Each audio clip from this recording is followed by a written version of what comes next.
Hi guys, today we've decided to do the vlog and the blog ourselves.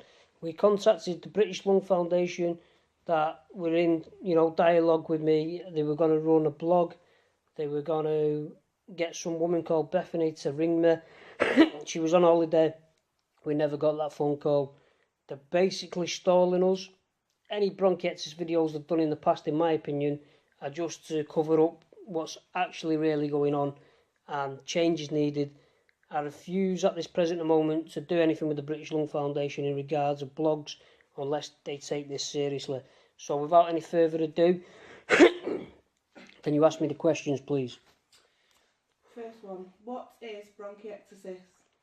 Bronchiectasis is a very debilitating condition that affects the lungs, nose, breathing and much more. The biggest battle in many is the bronchial sepsis over the breathing itself. We are individual. We need to be treated individually. It's a complex condition, a complex lung condition. I simply don't like the wording lung disease or respiratory disease, but I'll touch on why later. Bronchiectasis is a condition that affects the lungs, the bronchial pipes, the nose and even the ears. Many people with the condition complain of poor gas exchange in a result of acid reflux and acidic sick and even GERD. Also, people complain about stomach problems such as IBS, Crohn's, have chronic diarrhea and joint problems. It also affects the physical body and the mental aspects of life. Next question, please. What's your take on how seriously it's being taken? It's not being taken very seriously from the NHS or the British Lung Foundation. I did give the British Lung Foundation a very long time to prove to me how serious they really are and willing to do a blog with me. But again, they are stalling in every sense of the manner. I gave them the benefit of the doubt, but it looks like the blog is simply slipping down the priority blog list, like it is on the medical side of the NHS too. Only when the NHS start changing the bronchiectasis flyers that are misleading and showing the disease incorrectly, only when they correct this major error will it be taken seriously. The last copy I seen was a family of 2 kids on bikes, parents either side going out for a day in the park. Bronchiectasis is simply not a walk in the park, and the British Lung Foundation flyers make it look like it's a breath of fresh air with a balloon floating in the sky. Just by these 2 flyers alone, bronchiectasis isn't being taken seriously. If a GP doctor seen this legislation and didn't know about bronchiectasis, it would hinder the level of care, the empathy and the help a bronchiectasis patient would get. Next question, please. Who do you think is to blame and why? I point the finger at you, the NHS, alongside the British Lung Foundation, for not doing enough or proving to us they're taking bronchiectasis seriously. The NHS are clearly not doing enough. My hospital, Salford Royal, has 1 bronchiectasis specialist. There is currently 1.5 million diagnosed in the UK alone in 2018, and it is clearly on the rise. The British Lung Foundation tell me bronchiectasis has been allocated £400,000 to the Professor James Chalmers. That is simply a disgrace and clearly not enough. I believe the British Lung Foundation are doing bronchiectasis blogs so it looks like they're doing something for us, but all it's doing is taking a bit of pressure off them, in my opinion. The NHS are not skilled in dealing with a bronchiectasis patient outside a specialist appointment. Emergency medicine are really uneducated in this condition and don't understand it. Next question, please. What can be done differently? The NHS should make sure every GP who has a bronchiectasis patient under the practice go on a bronchiectasis course to get better understanding of the condition, how to treat and interact with bronchiectasis patients. We clearly need more bronchiectasis specialists in the Department of Chest clinics around the UK.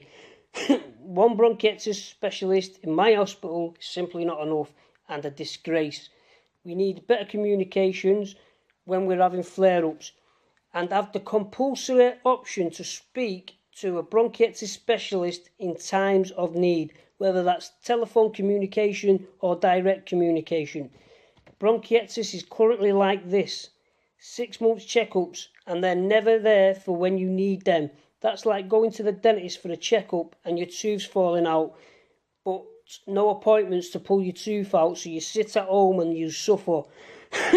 I believe there's far too many secretaries and not enough bronchiectasis specialists.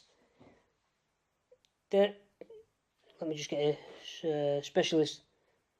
There needs to be more in the community, such as bronchiectasis groups, rehab centres and bronchiectasis counsellors.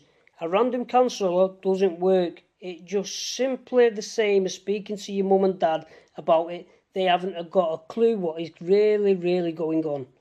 Next question, please. Do you believe the professionals can learn from the patients themselves? The professionals can listen if only they sit down and want to listen to what the bronchiectasis patient is really saying. They are only interested in this disease if your lung function test is bad or your oxygen sats are very low. This is why I state this is a complex lung condition and not just a respiratory disease affecting the breathing side of things. The bronchial sepsis is very debilitating, but unless your chest is rattling like a rattlesnake, they are not interested. They can learn from us by asking us what changes we would like to see. I have a suggestion. When are you going to really start bringing cystic fibrosis treatment that clears mucus and kills chest infections into bronchiectasis? We are still waiting. Bronchiectasis non-cystic fibrosis and bronchiectasis cystic fibrosis are very similar, minus organ problems. I would say they are conjoined twins, my friend. Next question. What would you like to see improved in regards to the NHS and GP surgeries around the UK and from the British Lung Foundation? I'd like to see new, improved flyers, legislation from the NHS and the British Lung Foundation. Then that all can be pumped into chest clinics, GP surgeries. I want to see early testing, detections of the condition itself. I want more GP practices to do things such as putting it on TV screens, on their notice boards, such as the current advert that's been running for 10 years, celiac disease. I've seen the same video for many years, but not one single one about bronchiectasis yet. We need more funding from you, the British Lung Foundation. You really need to pull your finger out and do more events for us. The NHS need to send the best doctors to Germany, where bronchiectasis is being taken seriously. By sending our best bronchiectasis specialists over there, they will come back better and more educated. We need better treatment plan, more hospital stays when needed. Last question, please. From all that you've said, is it a realistic option? If so, how long would it take to see the change needed? It's a very realistic option. If only bronchiectasis specialists speak out and agree bronchiectasis isn't a walk in the park like flyers suggest, then we can move forward and closer to a realistic plan. The options are there, we just need the funding to break the rules a bit and ask them, but only the top specialists can do this. If they ask and speak out, can get the change that has been needed for years and years. It could take 1 year, it could take 5 years. It depends on how serious the NHS and British Lung Foundation are about treating this major neglected condition. They both agree more needs to be done. But when are they going to start acting on what they are actually saying? Or is it just a mask at the end of the day? I'm pointing the finger at you, the British Lung Foundation. I'm pointing the finger at you, the NHS. Pull that finger out and do something today. Over to you, Vic. Is there anything else that we haven't quite touched on that you would like to add? Basically, I'd like to summarise this. I'll try and summarise it, and if there's anything I want to add, I'll add. Stop calling it a respiratory disease. It's a complex lung condition that may affect the respiratory tract, but it can also affect the lungs, it can also affect the nose, it can also affect the ears. It can also debilitate joint movement. You cannot put it down to just a lung, you cannot just put it down to a respiratory condition, in my opinion. More needs to be done. Any more questions, Vic? Last one. Have you got any websites or campaigns running to help? We have a website under the name www.bronchiectasis.mustgo.co.uk. That is currently under construction. It is just an awareness campaign. It is non-profitable company. It is not even a company as such. It's just an awareness campaign. We get funds in from the likes of GoFundMe, from fellow bronchiectasis, and we then pump that back in through getting awareness t-shirts, mugs, wristbands, and it's up on the bronchiectasis people who have this merchandise wristband.